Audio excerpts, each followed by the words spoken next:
Hello students. आज का हमारा टॉपिक रहेगा कालीबंगा सभ्यता। कालीबंगा का शाब्दिक अर्थ है काली चूड़ियाँ, और यह जो स्थल है कालीबंगा वर्तमान में हनुमानगढ़ जिले में स्थित है। और इसकी खोज सर्वप्रथम अमलानंद घोष ने 1951-52 में की थी, जो कि घग्गर नदी के तट पर स्थित था। इस सभ्यता के उत्खननकर्ता बीबी लाल व बीके थापर थे।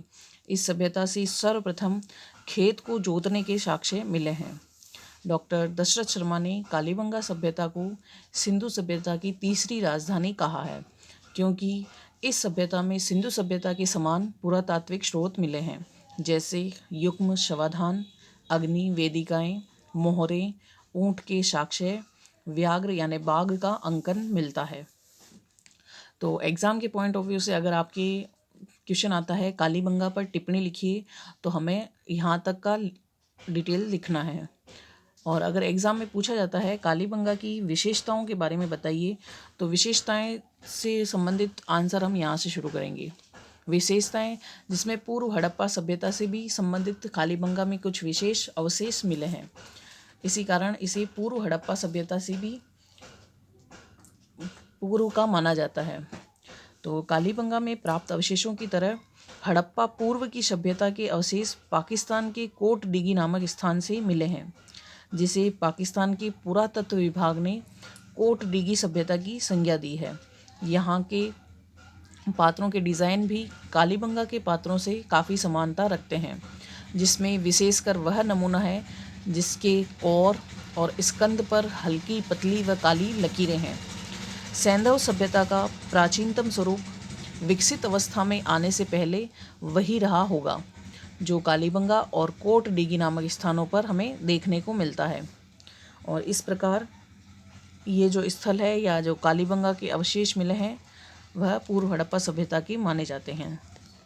अब हम बात करें हड़प्पा सभ्यता के समकालीन, तो हड़प्पा सभ्यता से जो विशेषताएं हमें मिली है वह बिल्कुल कालीबंगा स्थल से मिलती जुलती है, जिसमें नगर व भवन निर्माण, जैसा कि हमने हड़प्पा टॉपिक पढ़ा था सिलेबस में, तो हड़प्पा तथा कालीबंगा की स्थानीय विशेषताओं का समुचित समन्वय हो गया था।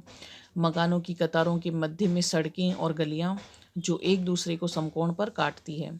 यहाँ के मकान ईंटों से निर्मित थे, जिनके आकार हड़प्पा से मिलते हैं।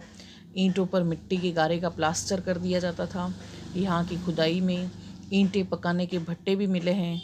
मकानों की छतों के लिए लकड़ी की बल्लियों का प्रयोग किया जाता था और मिट्टी की छत तैयार की जाती थी, जो कि हड़प्पा से मिलती जुलती है। बर्तन एवं सामग्री की बात करें तो कालीबंगा की खुदाई से मिट्टी के कई बर्तन और उनके कई अवशेष प्राप्त हुए हैं। ये बर्तन काफ़ी पतले और हल्के हैं।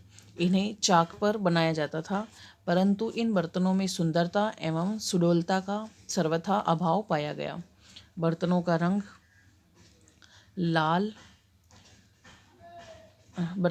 लाल है, परंतु शीर्ष और मध्य भाग पर काली और सफ़ेद रंग की रेखाएं स्पष्ट दिखाई देती है।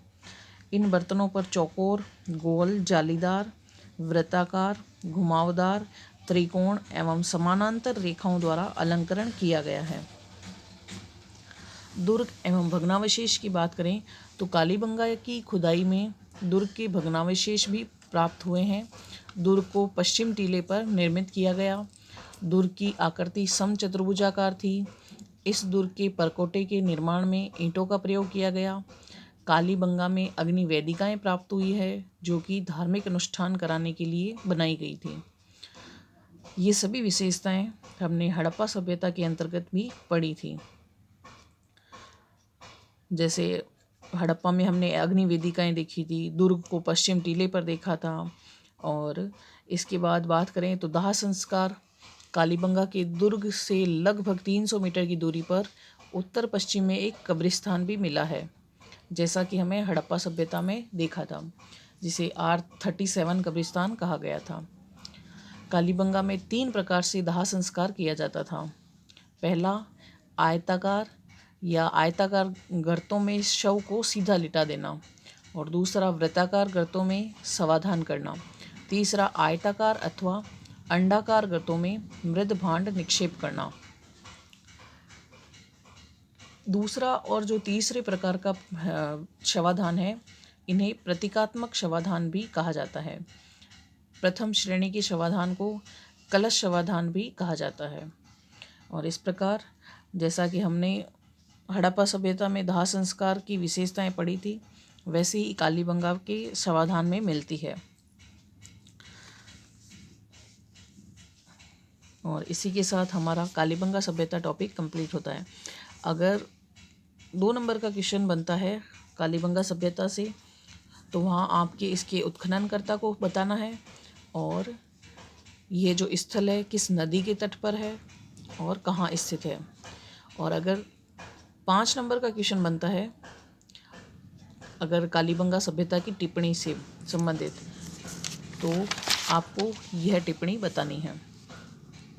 और अगर इसकी विशेषताओं के बारे में पूछे तो 1 लाइन की 5 या 10 लाइनें आपको उसकी विशेषताओं से संबंधित लिखनी है, जैसे भवन निर्माण,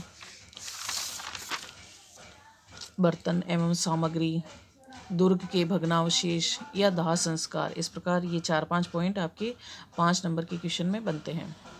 और इसी के साथ हमारा कालीबंगा सभ्यता टॉपिक कंप्लीट होता है। नेक्स्ट वीडियो में हम आहड़ सभ्यता के बारे में पढ़ेंगे।